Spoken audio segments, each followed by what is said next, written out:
विश्व गुरु तो भारत ही होगा। Question number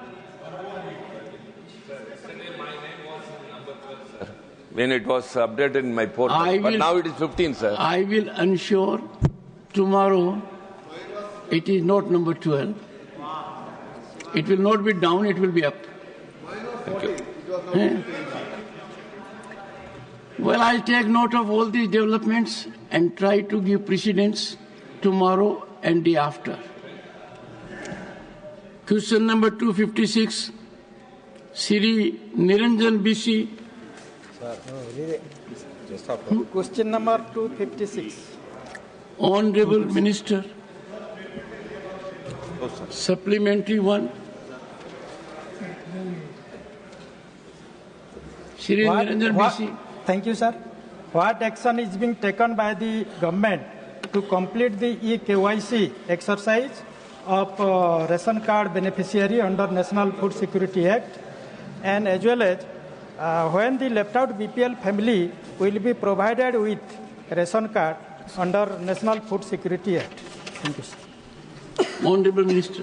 sir eKYC up to 60% अभी पूरा हुआ है सर, और इसमें कई राज्य स्पेशली दिल्ली अभी शुरू किया है दो महीने से। उससे पहले दिल्ली का बिल्कुल नहीं था, इसलिए 74 crore out of 80 crore 74 crore nearly complete हुआ है। अभी दिल्ली भी कर रहे हैं, बाकी राज्य जो अभी तक नहीं किया है उन लोगों को हम सरकार से, भारत सरकार से, डिपार्टमेंट से हम लोग लगातार हम उनको रिमाइंडर भी दे रहा है। 60 करोड़ बेनिफिशियरीज, दैट इज 74% अभी कंप्लीट हुआ है। आई करेक्ट माई सेल्फ, 74% अभी तक कंप्लीट हुआ है। eKYC प्रोसेस कंप्लीट हुआ है। और जहां तक राशन कार्ड का इशू करने का सवाल है, उसमें तो स्टेट गवर्नमेंट को जिम्मेदारी दिया गया है। तो according to the law and under the federal structure इसको स्टेट गवर्नमेंट को निर्णय करना है। स्टेट गवर्नमेंट को निर्णय करने के लिए अभी जो 50% in urban area and 75% in rural area, इसका एक सीलिंग लिमिट हमने दिया है। उस सीलिंग लिमिट के अनुसार, with in that ceiling limit, state governments इसको वेरीफाई करना चाहिए और वेरीफाई करके जो इनएलिजिबल है उनको निकालना है, और जो अभी एलिजिबल हुआ है उनको जोड़ना है। ये तो काम लगातार करना है, लेकिन अभी स्टेट गवर्नमेंट के तरफ से नहीं हो रहा है। Second supplementary, Shri Niranjan BC. मैं माननीय मंत्री जी से ये पूछना चाहता हूँ कि राष्ट्रीय खाद्य सुरक्षा अधिनियम के तहत बीपीएल फैमिली रेशन कार्ड लाभार्थियों की आर्थिक स्थिति पिछले 12 साल से बदल गई होगी।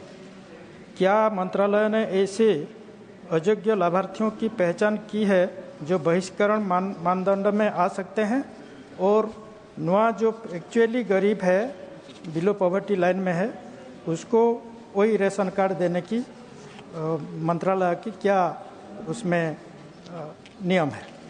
Honourable minister. सर, ये वेरिफिकेशन का सिस्टम, ये तो मानदंड जो है, जैसे मैंने पहले भी कहा, मानदंड जो है वो स्टेट गवर्नमेंट निर्णय करते हैं।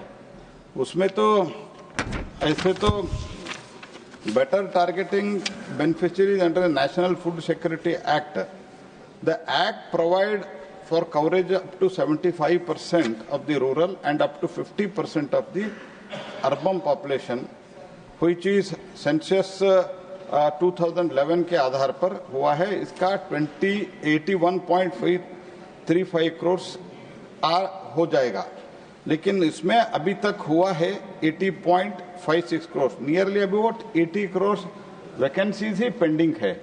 उसके अलावा अगर अपडेट करते जाते हैं तो, फॉर एग्जाम्पल, मैं डिटेल में नहीं जाना चाहता हूं सर, सिंगल मेंबर अंत्योदय अन्न योजना रेशन कार्ड, ये तो हमने जो अभी eKYC किया है उसके आधार पर हमने दिल्ली में बैठ के ई-केवाईसी टेक्नोलॉजी उपयोग करके जो किया है, उसमें तो सिंगल मेंबर अंत्योदय अन्न योजना रेशन कार्ड मीन्स अंत्योदय अन्न योजना रेशन कार्ड में पर कार्ड 35 केजीज अनाज मिलता है।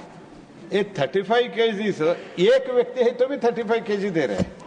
ऐसे बेनिफिशियरी है 30,63,998 और बेनिफिशियरीज अबव 100 एज वो है 5,60,775 और single member ration card having beneficiaries below 18 years 15 साल का, 10 साल का, 12 साल का ऐसा है तो 2,11,000 ऐसे बहुत है। ये सब हमने डाटा भी, मैं और डिटेल में जाना नहीं चाहता हूँ, ऐसे बहुत है। डुप्लीकेट बेनिफिशियरीज कितना है, कितने लोग मर गए हैं, ये सब डाटा अभी ई-केवाईसी में आया है। ये हमने पूरा एक सॉफ्टवेयर लेके और एआई के द्वारा हमने पूरा इसको छीन-छान करके हमने स्टेट गवर्नमेंट के साथ भी कुछ शेयर किया है। मैं स्टेट गवर्नमेंट को निवेदन करता हूं, करोड़ों लोग, क्योंकि मैं ये कहना चाहता हूं according to the NITI Aayog nearly about 25 crore people have come out of the multi dimensional poverty. अगर नीति आयोग का अगर ये मानते नहीं तो वर्ल्ड बैंक भी कहा है 13 करोड़ लोग मल्टी डायमेंशनल पॉवर्टी से बाहर आया है। ये सब देखते हुए स्टेट गवर्नमेंट्स को एक्टिव होकर करते हैं तो जो इनएलिजिबल बेनिफिशियरीज है उनको निकाल सकते हैं। और क्राइटेरिया सर मैं आपको ये स्पष्ट करना चाहता हूं सर, क्राइटेरिया हम डिसाइड नहीं करते सर। क्राइटेरिया जो हमने सीलिंग लिमिट दिया है within that state government has to decide the criteria. इसके कारण हमने जो आंकड़ा उपलब्ध किया है उसका उपयोग करते हुए ठीक तरते सर्वे करते हैं तो वो भी टेक्नोलॉजी उपयोग करके अपने हिसाब से, हम तो ये नहीं कह रहे कि हम जो बोले हैं वही करो, लेकिन हमने डाटा उपलब्ध करते हैं।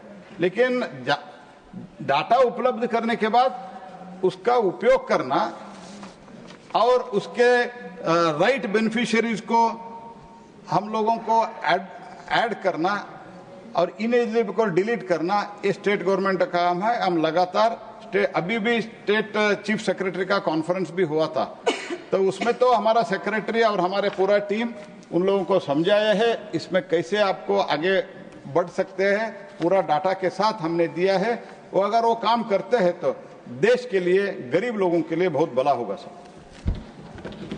सप्लीमेंट्री 3 श्री अशोक कुमार मित्र। हमारे देश की पब्लिक डिस्ट्रीब्यूशन सिस्टम से सप्लाई होने वाला करीब 28% अनाज बेनिफिशियरी तक पहुंच नहीं पाता। इस लीकेज की वजह से सरकारी खजाने को 69,000 करोड़ का नुकसान हुआ है। यह तकरीबन 20 मिलियन टन गेहूं और चावल है जो कि देश की काफ़ी आबादी का पेट भर सकती है। यह अध्ययन 2022-23 के बीच हाउस होल्ड कंजम्पशन एक्सपेंडिचर सर्वे और एफसीआई की मासिक ऑफटेक रिपोर्ट के आधार पर है। मेरा प्रश्न है कि सरकार इस गंभीर लीकेज और नुकसान को रोकने के लिए क्या ठोस कदम उठा रही है? क्या लीकेज को रोकने के लिए कोई तकनीकी सिस्टम जैसे कि रियल टाइम ट्रैकिंग या बायोमेट्रिक वेरिफिकेशन लागू करने पर विचार किया जा रहा है? धन्यवाद। ऑनरेबल मिनिस्टर, ई-पॉस के थ्रू ये तो हम ऑलरेडी कर रहे हैं। The National Food Security Act provides the coverage up to 75% and 50% in urban areas. There is a, मैंने जैसे कहा, still there is a scope for the around 79 lakh within the, ये कुछ भी नहीं करते हैं तो भी 80 लाख अभी भी वैकेंसीज अवेलेबल है। लेकिन जहाँ तक लीकेज का और ये जिस गरीब को पहुंचना चाहिए अगर वो पहुंच नहीं रहे तो हमारे तो काम है, जो गोडाउन रहता है, स्टोरेज पॉइंट रहता है, वो स्टोरेज पॉइंट तक पहुंचाना भारत सरकार का काम है। बाकी जो है वो बाकी डिस्ट्रीब्यूशन और डिस्ट्रीब्यूशन के बाद उस, क्योंकि ये भारत सरकार और राज्य सरकार दोनों मिलकर काम करना है। और कल ही मीडिया में आया है कर्नाटक के हावेरी में इतनी बड़ा मात्रा में चोरी करके वो राइस लेके जा रहा है, लेकिन इसके ऊपर स्ट्रिक्टली सभी एक कल ही आया, इसी में जिक्र कर रहा हूँ, कई राज्यों में भी हुआ होगा, लेकिन इसको स्ट्रिक्टली इंप्लीमेंट करना है और टारगेट जिसको हमने किया है उन लोगों को पहुंचाने का काम स्टेट गवर्नमेंट का है। Supplementary number 4, Sri Jairam Ramesh. Thank you, Mr. Chairman, sir. Sir, in Part B, Para 4 of the answer of the Honourable Minister, he says, under the National Food Security Act 2013, free of cost food grains are distributed to beneficiaries. Sir, I hope the Minister does not get pulled up or removed from his assignment because of this admission that he has made for the first time in 11 years, that the government has acknowledged that the National Food Security Act 2013 free of cost food grains are distributed to beneficiaries. You should appreciate the Sir, minister for my saying question, no, this is an appreciation of the answer. He has acknowledged that there was an India before 2014 also. Sir, the answer reveals... Jairamji, there was India also before 1947. Yes, sir. We have a long history. Yes, sir.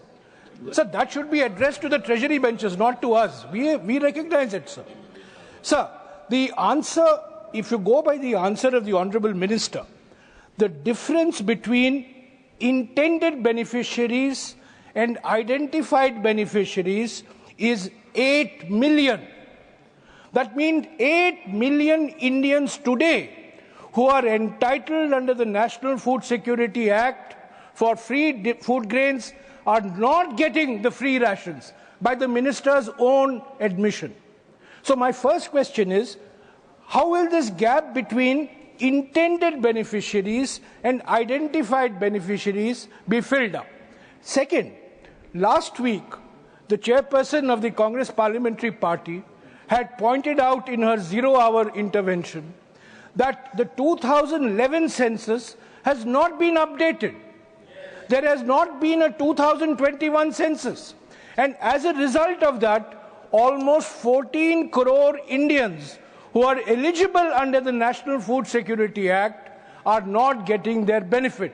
My question to the Honourable Minister, when will the 2021 census be conducted so that the National Food Security Honourable Act Minister. is updated in terms of free distribution of food grains?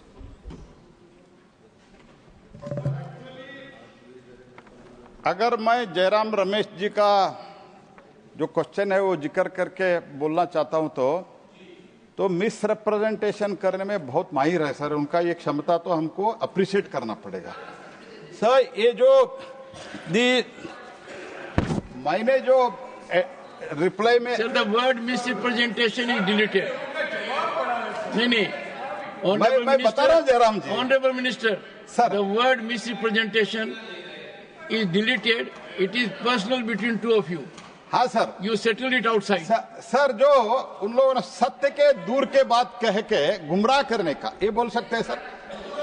और भी थोड़ा lighter word use misleading sir, he is misleading. No गुमराह is fine.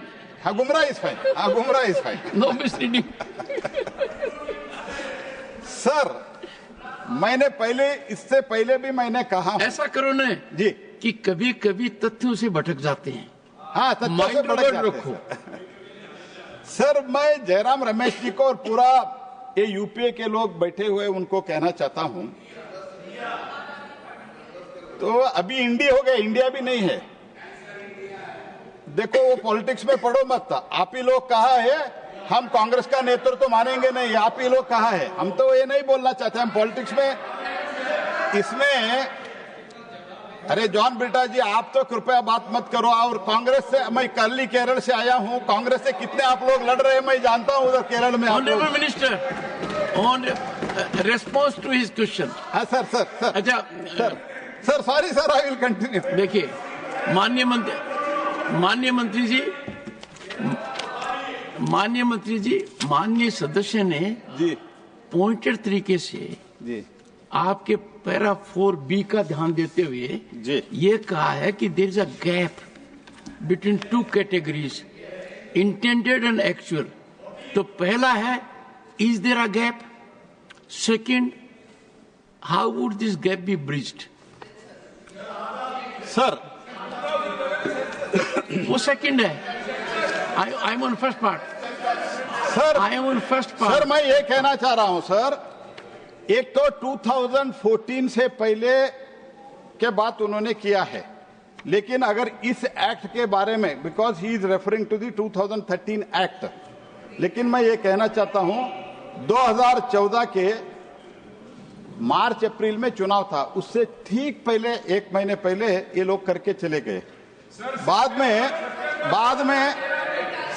में जो भी राज्य इसका implementation हुआ है वो भी एक्ट में फ्री नहीं है, अश्योर्ड फूड सेफ्टी है, लेकिन इसमें जो एनएसएफ एक्ट में है इसका इम्प्लीमेंटेशन नरेंद्र मोदी जी के सरकार में हुआ है. हम फ्री में बांट रहे 81 करोड़ लोगों को.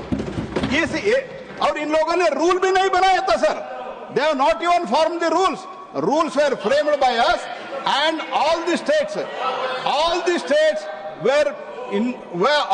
they were brought in this National Food Security Act after Shri Modi took over. Let them understand that. This is number one. Number two, sir. Number two, ये जो गैप के बारे में इंटेंडेड के बात के बारे उन्होंने कहा है, भारत सरकार सीलिंग लिमिट दिया है. वो सीलिंग लिमिट के अनुसार स्टेट गवर्नमेंट अपने क्राइटेरिया डिसाइड करके एडिशन और डिलीशन कर सकते हैं.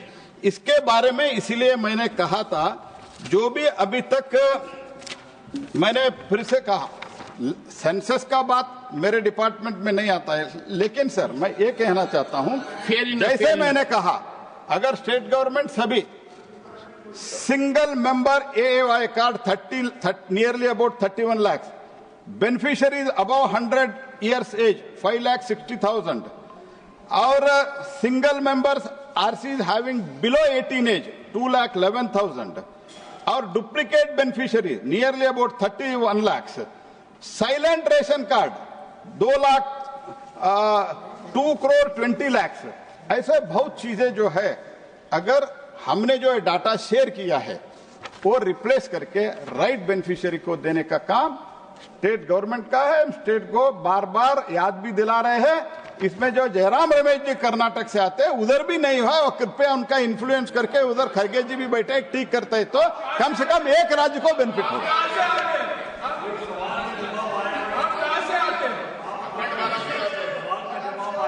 एक सेकंड 2011 का सेंसस का जवाब दीजिए. नहीं, जयराम जी आपके नाम ही राम है. इन्होंने जवाब ये दिया है, एक सेकंड, जवाब ये दिया है कि सेंसस का विषय मेरे मंत्रालय से जुड़ा हुआ नहीं है. नंबर 2. नंबर एक आई नो नो है, but when there is a question in the house, we expect a minister to be thorough with his own department. Number 1. Number 2, honorable members, if there is satisfaction, and which is quite often, that the minister has not responded adequately, there is a mechanism. I would appreciate members to take recourse to that mechanism, and Pramod ji, you will find chair to be proactive. Once you take recourse to a mechanism, that answer to a question needs to be supplemented or is inadequate.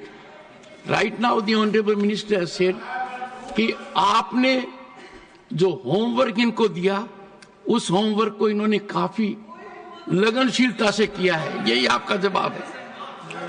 Supplementary number 5, Shri R. Girirajan.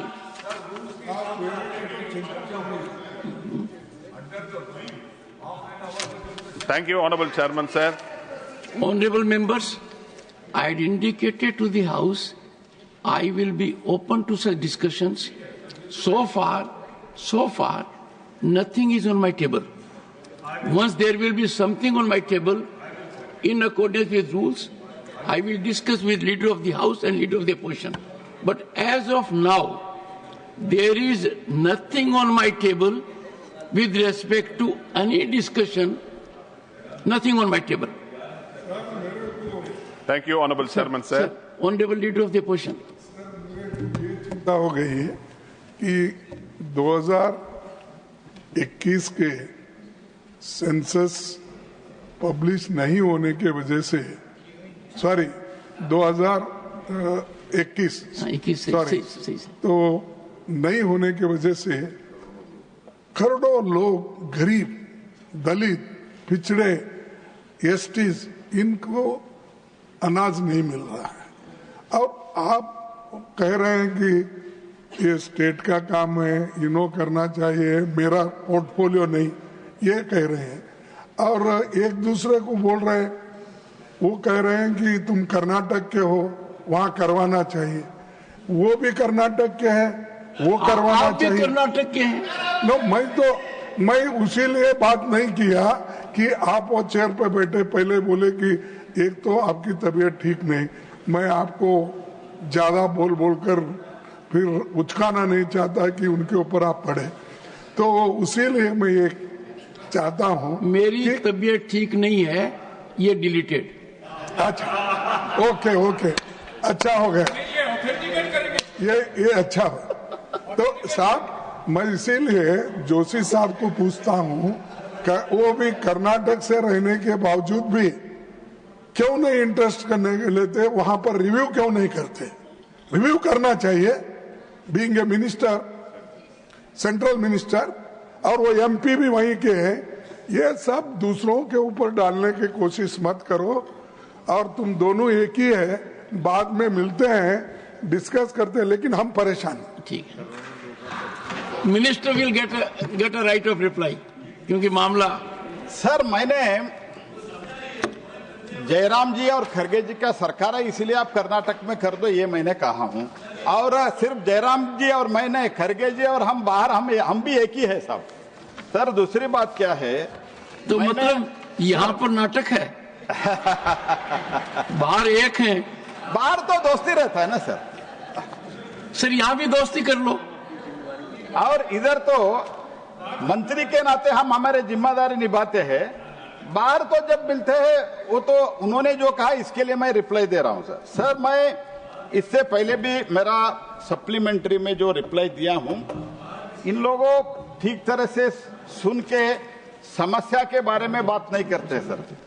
Sir, मैंने पहले भी कहा 24.82 crore people escaped the multi-dimensional poverty in last 9 years of Shri Modi government. ये तो नीति आयोग का report है। और उसके साथ इससे पहले सर 25 करोड़ लोग मल्टी डायमेंशनल पॉवर्टी, ये पूरा बहुत ही गरीबी के रेखा से ऊपर आया है, ये रिपोर्ट है। ये मोदी जी के सरकार के ये जो गरीब कल्याण, बहुत गरीब कल्याण वेलफेयर स्कीम्स है, तो इसमें इससे कारण 25 करोड़ लोग बाहर आए हैं। तो ये 25 करोड़ के हिसाब से अगर बात करूं तो ये जो 81 करोड़ का टारगेट है, उससे कम ही आता है। मंत्री जी, मैंने तो आपको अवसर दिया था with respect to political punching, आप जवाब पर आ गए, आपका बात संतुष्ट है सर। और एक ही सेकंड बोलता हूं सर। और दूसरी बात sir, overall about 7.85 crores they can be replaced and new people can be added according to our eKYC sir. Okay. वो तो काम करना स्टेट का ही, हमने स्टेट को और कर्नाटक के भी चीफ सेक्रेटरी को और कर्नाटक के मंत्री से भी हमारा इसके बारे में बात हुआ है, ये मैं खरगे जी को बताना चाहता हूं। Shri R Girirajan, 5th supplementary. Thank you, Honorable Chairman, sir. Through you, I would like to know from the Honorable Minister whether the Government of India is procuring nutritious millets and supplied to poor people under the National Food Security Scheme. And if so, the total amount sanctioned, dispersed and spent for the procurement of nutritious millets in the last 3 years, year-wise, state-wise. Thank you, sir. Honorable Minister. Sir, प्रधानमंत्री गरीब कल्याण अन्न योजना में हम तो 5 KG अनाज हर एक व्यक्ति को देश में देते हैं। अंत्योदय अन्न योजना में हम 35 केजी देते हैं। उसमें अगर 5 kg के अलावा कोई राज्य मिलेट प्रोक्यूर करके करना चाहता है तो भारत सरकार उसको अलो करते हैं, हमारे डिपार्टमेंट अलो करते हैं सर। अगर उसमें अगर थोड़ा कुछ ज्यादा खर्चा हो रहा है तो भी, अगर वो रागी खरीदते हैं, बाजरा खरीदते हैं, उसमें थोड़ा ज्यादा खर्चा होता है तो भी भारत सरकार बेयर करके, अगर हम 5 kg राइस दे रहे हैं सर, उसमें 4 kg हम राइस देंगे, चावल देंगे, 1 kg बाजरा देंगे, 1 kg रागी देंगे, बोले तो they have to procure from their state. Otherwise if they want, if they submit it to us, wherever ये जो अवेलेबल है उससे प्रोक्योर करने का कोशिश हम करते हैं, लेकिन 5 kg अनाज ये अश्योर्ड है। Question number 257 Shri Aditya Prasad. Honourable minister, supplementary number 1 Shri Aditya Prasad. धन्यवाद आदरणीय अध्यक्ष महोदय। सेकी फ्लोटिंग सौर park Getalsud dam Ranchi, DVC floating सौर पार्क चरण 2 Maithon dam Dhanbad, DVC floating सौर पार्क चरण 1 तेलैया डैम झारखंड और पंचत डैम झारखंड, इन स्वीकृत सौर पार्क के लिए मैं माननीय मंत्री जी को बहुत बहुत धन्यवाद देता हूं। लेकिन माननीय मंत्री जी से मेरा प्रश्न है कि क्या सरकार इन परियोजनाओं के संचालन और रख रखाव के लिए स्थानीय युवाओं को प्रशिक्षित करने की कोई योजना पर विचार कर रही है? ऑनरेबल मिनिस्टर, इसमें जो है हम सैंक्शन करते हैं सर, ये तो प्रश्न है सोलार पार्क के संबंध में। सोलार पार्क के संबंध में हमने सोलार पार्क कई राज्यों को हमने इसमें अलॉट किया है, उसमें सब्सिडी भी है। वो subsidy CFA up to 25 lakh पर solar park for the detail project report DPR के लिए हम 25 लाख देते हैं, और अप टू 20 लाख पर मेगावाट और 30% ऑफ द कॉस्ट। तो ये एक्चुअल सोलार पार्क इंस्टॉलेशन के लिए पर मेगावाट हम देते हैं।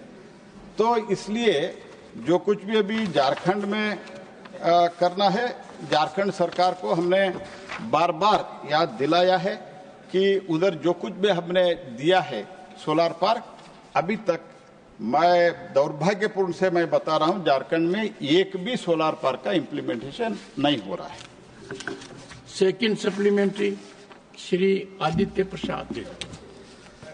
सर, माननीय मंत्री से मेरा ये प्रश्न है कि क्या सरकार ऐसी किसी कदम पर विचार कर रही है जिससे किसानों को अपनी अनुपयोगी या बंजर भूमि को सौर पार्कों के लिए किराए पर देने हेतु अधिक प्रोत्साहन मिल सके? माननीय मंत्री जी, महत्वपूर्ण प्रश्न है सर। इसमें जो है ये तो सोलार पार्क का विषय है। सोलार पार्क 100 मेगावाट का होता है सर। सोलार पार्क का 500 megawatt solar park requires about 2000 to 2500 acres. ये 500 मेगावाट का हम देते हैं। तो इसीलिए सोलार पार्क हम बंजर भूमि पर नहीं दे सकते, लेकिन पीएम कुसुम में फीडर लेवल सोलराइजेशन के लिए पीएम कुसुम एक बहुत ही उपयोगी कार्यक्रम है, योजना है। उससे बहुत ही बेनिफिट मिलता है हमारे किसान को। एक तो बिजली दिन में अवेलेबल होता है, अफोर्डेबल बिजली होता है। इसके कारण पीएम कुसुम के द्वारा वो कर सकते हैं। उसमें कोई पीएम कुसुम ए है, पीएम कुसुम बी है।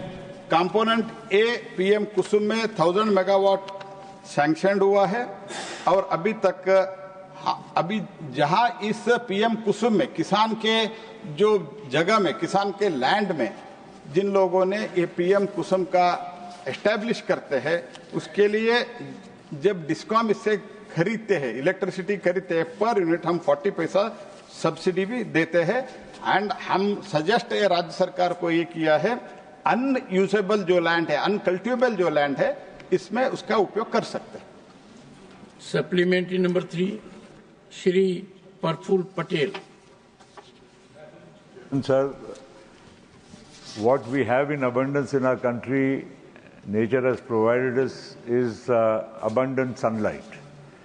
And to harness that sunlight... what did you say, abundant? in abundance nature has given us is sunlight. Sunlight. S-U-N. S-U-N.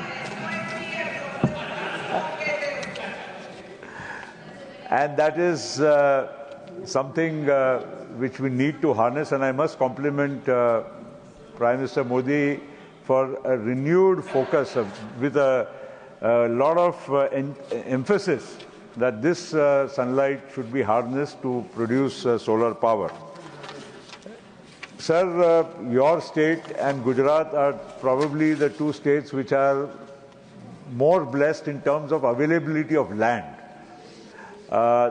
Because of the desert area, there is a lot of availability of land, and Gujarat and Rajasthan both have taken advantage of the availability of land and put it to good use and are producing a lot of solar power. Other states, sir, states like Maharashtra and many other states are not able to make full use of this source of energy due to the paucity of land available. Say in Maharashtra, land is very expensive, private lands if you try to acquire.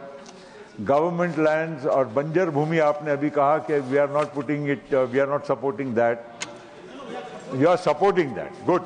So इसका फायदा लेकर हम लोगों ने, can we not encourage other states to take advantage of this policy of yours to use idle revenue lands and put it to good use so that solar energy which can be produced across the length and breadth of the country does not remain limited to a few states but gets equitably, harnessed all across the country in all the major states. Honorable Minister.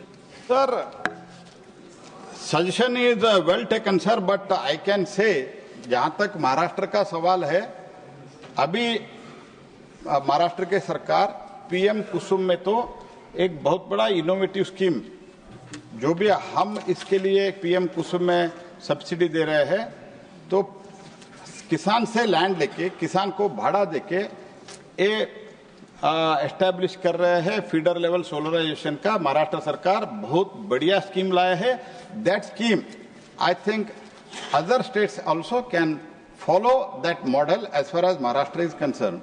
Overall अगर बताना है तो देश में 55 solar park में महाराष्ट्र में भी 13 solar park है और उसमें 4 पार्क काम भी कर रहे हैं. तो उसके साथ मैं ये कहना चाहता हूं, अभी जो हमारा टोटल 2014 में we are having 2.83 gigawatt of the solar power. In 10 years, sir, we have crossed very recently 103 gigawatt of solar, and it is happening not only in 2 states, many other states also ये हो रहा है. मेरा तो निवेदन इतना ही है, जो कुछ भी स्कीम्स है हमको, जो अभी तो मैं आपको ये भी बताना चाहता हूं, एक तो हमारे पास कन्वेंशनल एनर्जी के साथ we have committed by 2030 the total requirement of energy, out of that 50% will be met through the renewable energy. वो करने के लिए और ओवरऑल रिक्वायरमेंट ऑफ पावर भी 2032 तक ये डबल होने जा रहा है. इसीलिए conventional energy plus renewable energy मिलके हमको आगे बढ़ना है. इसके कारण आज के दिन में हमारा टोटल 103 गीगावाट है. अभी 125 gigawatt is under implementation and 69.61 gigawatt is under tendering stage. Overall, a total 297.38 gigawatt हमारा टारगेट है 2030 तक 300 gigawatt. उसमें हम ठीक तरह से आगे बढ़ रहे हैं. जिस राज्य में हमने पार्क भी अलो किया है, पीएम कुसुम में भी दिया है और पीएम सूर्य घर में भी दिया है. जिस राज्य नहीं कर रहे, पीएम सूर्य घर तो इतना बढ़िया योजना है, sustainable free of cost electricity कोई एक योजना में दे सकते हैं तो वो पीएम सूर्य घर योजना में दे सकते हैं. उसके अलावा सिर्फ फ्री इलेक्ट्रिसिटी नहीं है, he can earn, he can deposit 15 lakh rupees after 25 years, because हमारा जो मॉड्यूल्स है, ये मॉड्यूल का लाइफ है मिनिमम 25 years. 25 years तक 300 उनको unit per month minimum 300 he will get free and extra जो है 300 में वो पूरा 300 उपयोग नहीं करेंगे, बाकी जो एक्स्ट्रा है वो डिस्कॉम में बेचने के लिए हमने परमिशन दिया है। परमिशन नहीं दिया है, रिन्यूएबल परचेज ऑब्लिगेशन का एक हमने नियम रखा है, उसके वो 20 अभी उसका लागू होना शुरू होगा। पेनल्टी लगेगा जिस डिस्कॉम रिन्यूएबल एनर्जी यूज नहीं करेगा। तो इसीलिए राज्यों को, डिस्कॉम को ये उपयोग करके रिन्यूएबल एनर्जी 50% जो हम बना रहे हैं और ओवरऑल एनर्जी का नीड बढ़ रहा है, उसके अनुसार राज्य काम करना चाहिए। और राज्यों के साथ हम लगातार मीटिंग कर रहे हैं, प्रोग्रेस भी हमारा बहुत ही बढ़िया प्रोग्रेस है। सप्लीमेंट्री नंबर 4, डॉक्टर के Lakshman. Chairman sir, at the outset I would like to congratulate the government led by Modi ji and the minister concerned for setting up large-scale solar projects in the country. But I have seen in the answer 22 billion units of solar energy was generated in 13 states. But unfortunately, the state which I belong to doesn't seem to be there in the 30 states.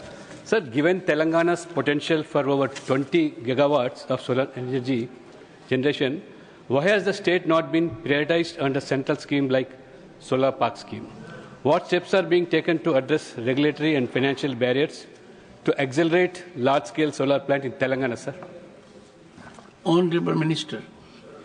Sir, overall देश का और in particularly Jharkhand का है,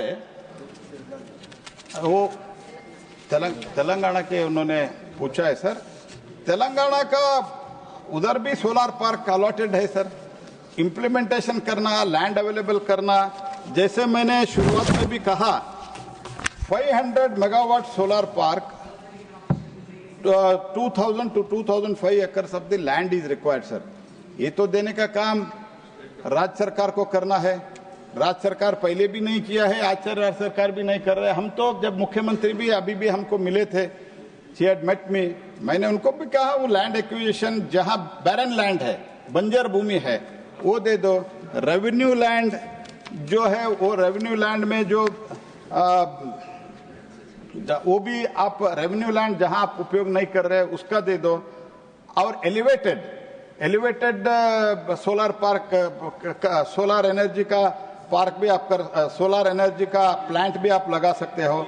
और तेलंगाना में solar park was allotted but was cancelled due to the non availability of land. हमने दिया था, इसमें सब्सिडी भी है, अगर नहीं करते हैं तो हम वित्ता करके, क्योंकि जहां राज्य सरकार कर रहे हैं हम ज्यादा, ये 3-4 जो स्कीम है, पीएम कुसुम हो, पीएम सूर्यघर हो, सोलार पार्क हो, अगर एक राज्य नहीं करते हैं तो जहां राज्य कर रहे हैं हम उधर तो करवाते हैं, क्योंकि we need energy sir.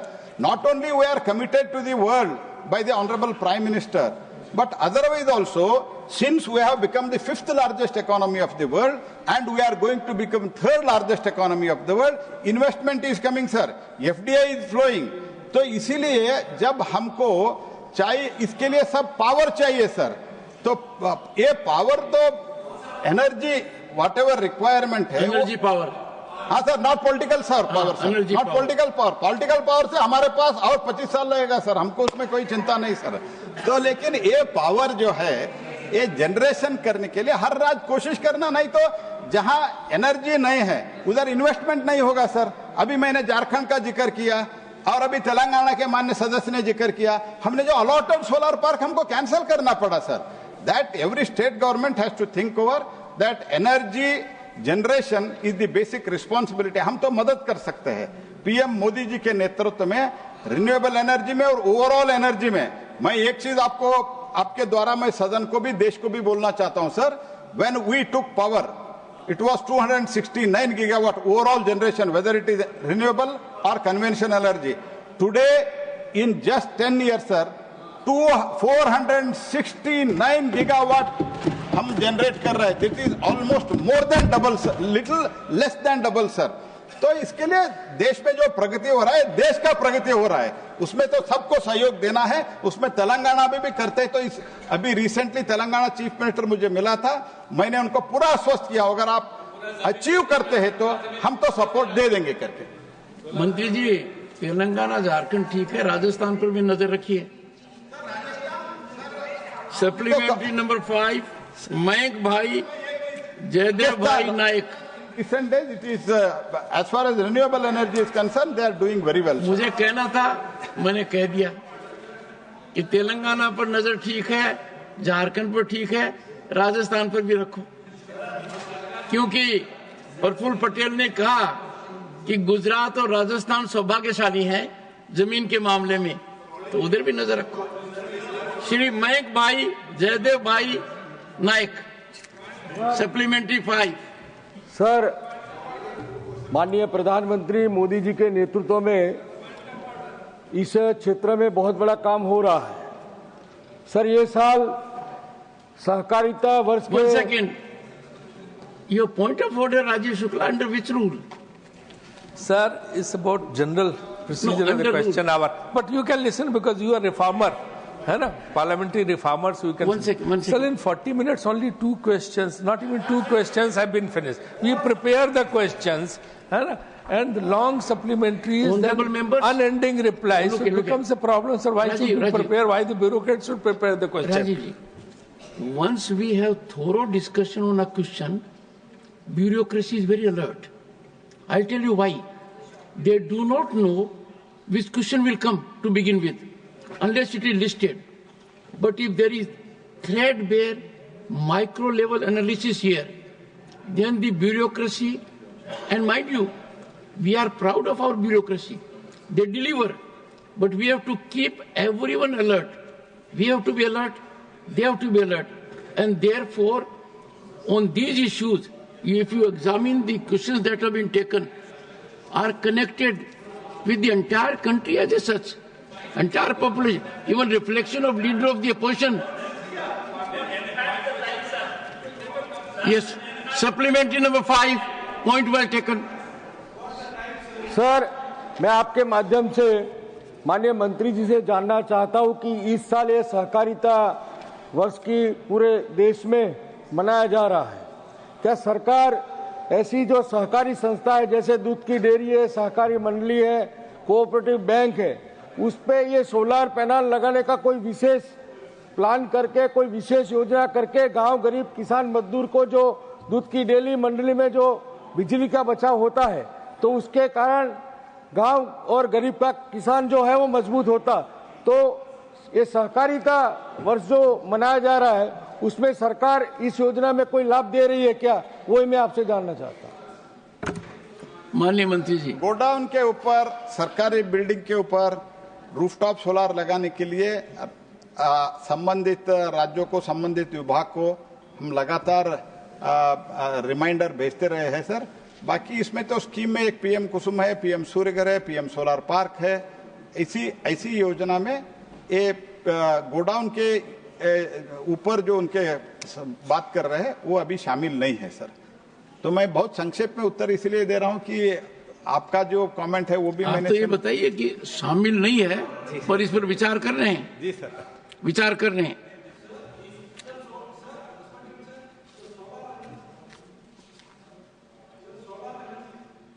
Sir, the solar energy and issue is very crucial, sir. But you have given the questions only who are supporting the trustee bench. That is very painful, sir. I take your point in the right spirit, but when I call a member, I see, has he ever got an opportunity, number one? And can he put the minister in tight spot? And that is why Jairam Ramesh was given opportunity, R. Girirajan was given opportunity, all of them. Purpose is we get the best out of the government. I try to spread out limitation. Question number 258, Shri Eram Makata Subba Reddy. Honorable Minister. On the table of the House. Supplementary number 1, Shri Y.V. Subba Reddy. Sir, Honorable Minister has given in his reply, total sanctioned posts of 1,728, only 1,290 posts have been filled.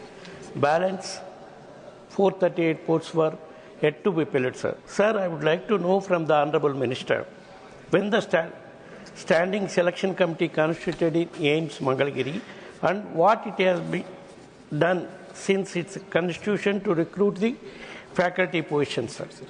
Sir, I would like to also know from Honorable Minister in what time frame within which all faculty positions in AIIMS Mangalagiri are filled on regular basis, sir. Thank you, sir. Sir, this question pertains to Mangalagiri All India Institute of Medical Sciences. But in my very detailed reply, while answering the debate on the working of the Ministry of Health and Family Welfare, I had elaborated and said that we have to understand two things. Number one, that the All India Institute of Medical Sciences have grown in a very short span of 10 years under the dynamic leadership of Prime Minister Modi from 6 to 22. 6 to 22. And when I say so, I would like to also suggest that we have not diluted the brand of All India Institute of Medical Sciences. And so, continuously we are recruiting, and the recruiting process is continuous and it is dynamic in nature. And what we see is, number one, the eligible candidates. We also see the reservation roster, and it depends on the location of the institute also. We have a permanent standing selection committee for recruiting the faculty members, which meets from time to time, and accordingly they are recruited. Number two, we have got Institute of National Importance Super Specialty Examination for senior residents, and twice a year we have the examination. Twice a year. Every 6 months we have an examination. The same way we have got an Institute of National Importance Combined Entrance Test for Junior Research Fellowship. So JRs also, and that also twice a year.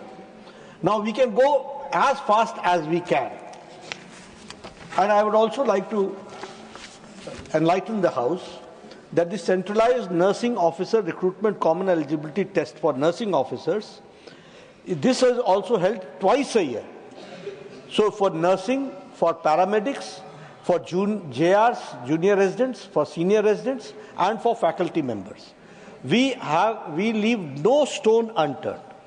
We obey the rosters also, but at the same time, we see that we do not compromise with the standards of the All Indians of Medical Sciences, and that brand name does not get diluted.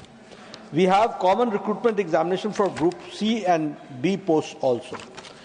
Here I would also like to say that when you talk about Mangalagiri, we have 259 posts for faculty, 58.69% is filled. Of course, 41% is to be done, and we are going very fast on it. And I assure you, we'll go very fast on it. The non-faculty, we have recruited 77%, and the total is 74%, which has been recruited in Mangalagiri. What I would like to assure the member that for All India Institute of Medical Sciences, this continuous process, this dynamic process is in automated mode. We have to only monitor and see to it that the posts are filled. But the leap of All India Institute of Medical Sciences from 6 to 22 is so huge, and not compromising on the brand, taking care of that, we are going as fast as we can. In your reply to the debate on the demands of the ministry, you had exhaustively focused on this. Second supplementary, Shri Y.V. Subba Reddy. Sir, I welcome that Honorable Finance Minister announced in the budget to set up day care cancer centers in all the districts, sir. But I would like to know from the Honorable Minister, since you are registering nearly 15 lakh cases annually, whether all the proposed day care cancer centers in districts will have separate department for cancer patients and facilities for screening, X-ray and mobile testing facilities. Sir. Honorable Minister. Sir, I would like to also know whether AIIMS Mangalagiri has tertiary care cancer center If not, will the Honorable Minister will consider to setting up of this center in AIIMS Mangalagiri, sir? Specific. Supplementaries which he has asked. Number one is related to cancer, although that does not pertain with this question. But I'll say that Honorable Finance Minister has announced that every district will have a cancer care center in next 3 years. I assure that 300 cancer centers are working at the moment, more than 300. I don't have the exact figures, but approximately 300 plus daycare cancer centers are working. This year we are going to have 200 daycare cancer center, and within 3 years all districts will have daycare cancer center. And when I say daycare cancer center, they will have chemotherapy and other equipments also for giving the treatment to the patients. Number one. Number two, Mangalgiri is having a full-fledged department of oncology. All Indians of medical sciences are having a full-fledged and state-of-the-art equipments are being provided to Mangalgiri also. Supplementary number 3, Shri Tiruchi Shiva. Thank you, Chairman, sir. Sir, in the statement by the Minister, the vacancies of faculty 41.31% and non-faculty 22.53%. The reasons for the vacancy is said that lack of eligible qualified doctors, health professionals, reservation roster and location of the institute. Whether it applies to non-faculty also is different, sir. Sir, I would like to say that in Chennai, Guindy, a specialized hospital, a multi-speciality hospital, Kalaignar Centenary, 1,000 bedded has been constructed in 3 years. My question is, the AIIMS which you announced to be operational by 2020 in 2015 has not yet come to operational. What is the status of it, and what is the timeline when it will be operational? Honorable Minister. Sir, it's not related to this question, but certainly there were initially some problems which has arisen in the Madurai, but now it is in full swing, and we are trying to see to it that the construction work takes place in due time and it will be operational very soon. Supplementary number 4, Shri Sandosh Kumar P.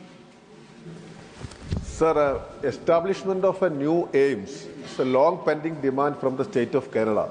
So what prevents you from allowing a new AIIMS to Kerala? If nothing prevents, when are you going to announce the same? Honorable Minister. Nothing prevents. You see, we are consolidating at this point the existing All Indians of Medical Sciences.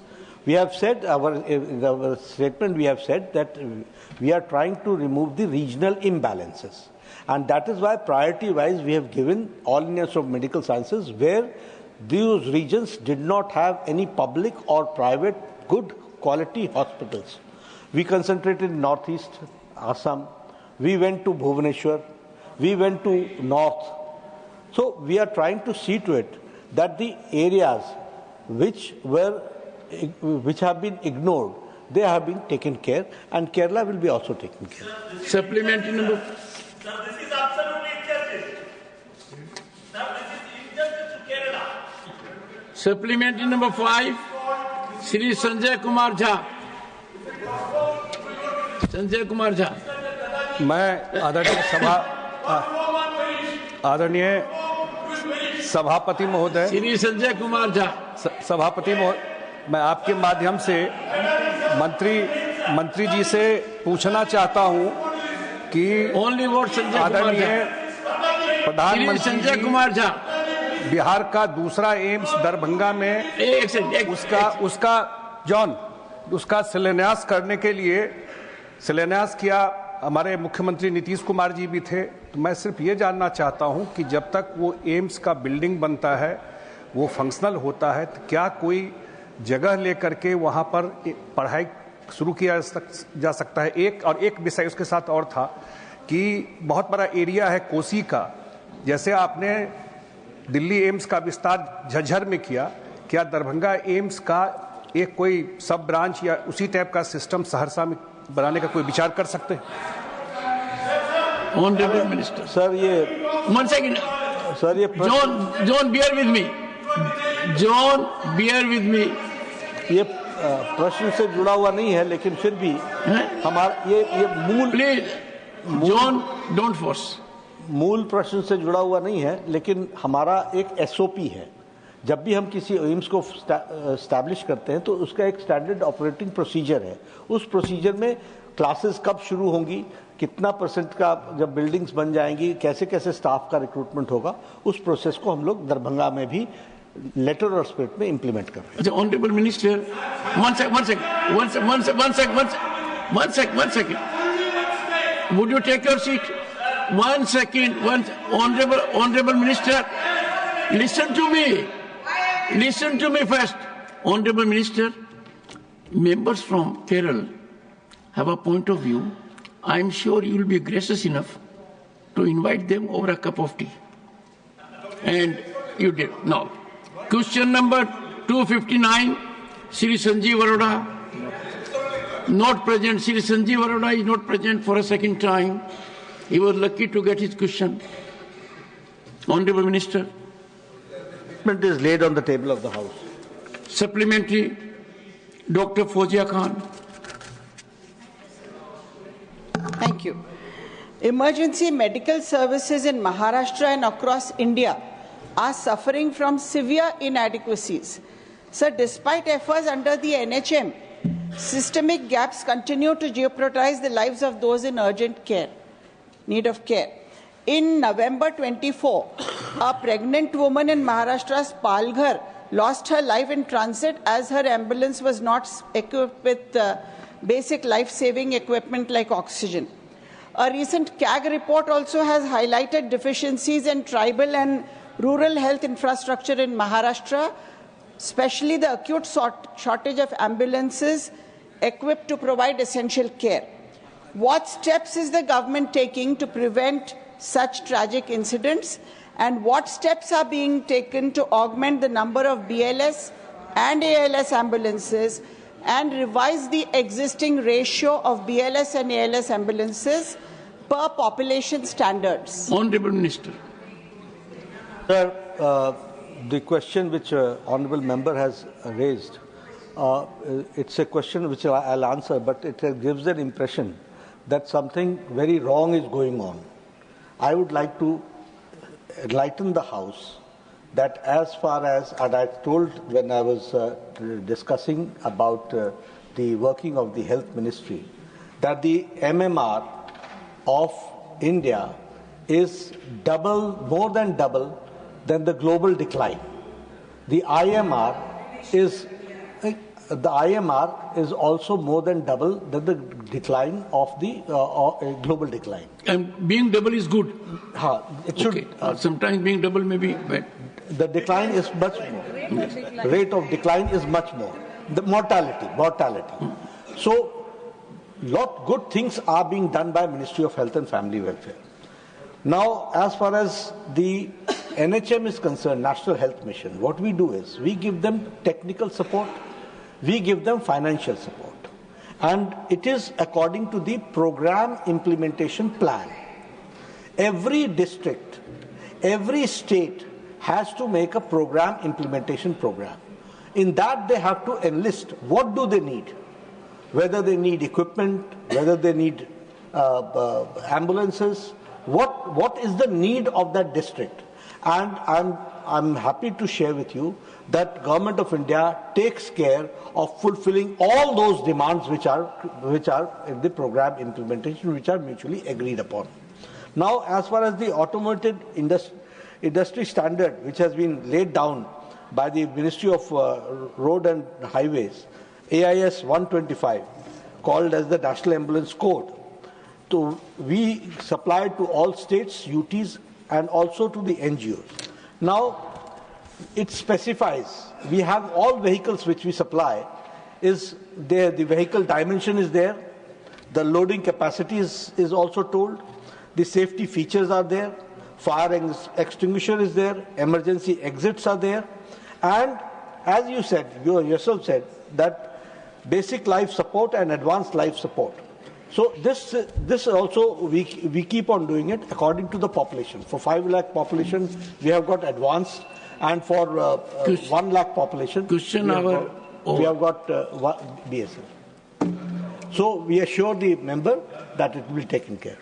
Honorable members, a request has been received from the Honorable Minister of Parliamentary Affairs for taking up the Disaster Management Amendment Bill 2024 before the Banking Laws Amendment Bill 2024 listed in today's revised list of business. I have acceded to the request of the Minister after consultation with consent. Accordingly, the Disaster Management Amendment Bill 2024 will now be taken up first after lunch hour for consideration and passing. The House stands adjourned to meet at 2 p.m.